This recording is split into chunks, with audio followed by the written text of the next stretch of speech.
Kung ikaw ang magiging presidente, anong unang gagawin mo? Pause muna lahat, inom tayo para kalmado ang desisyon.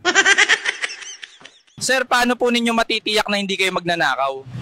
Wala akong kukunin. Kasi sanay na akong wala. Sir, kung papibiliin po kayo, pag-ibig o pera? Pera. Kasi pag may pera ka, kahit adik ka, nagmumukha kang mysterious. Sir, paano mo hinaharap ang inflation?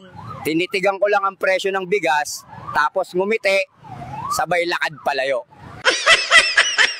Sir, paano po kayo nagtipid ngayong mahal ang bilihin? Di ako kumakain.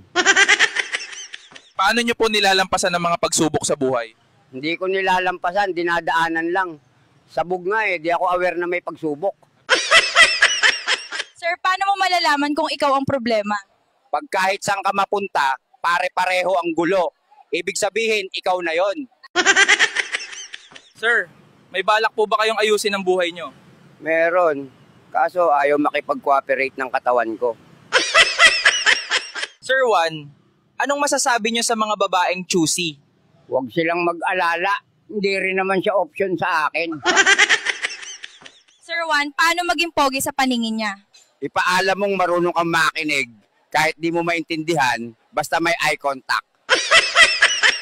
Kung may isang bagay po kayong gustong ibalik, ano po yon? Yung ngipin ko sa harap, para kahit sabog ako, may panangga pa rin ako sa hangin.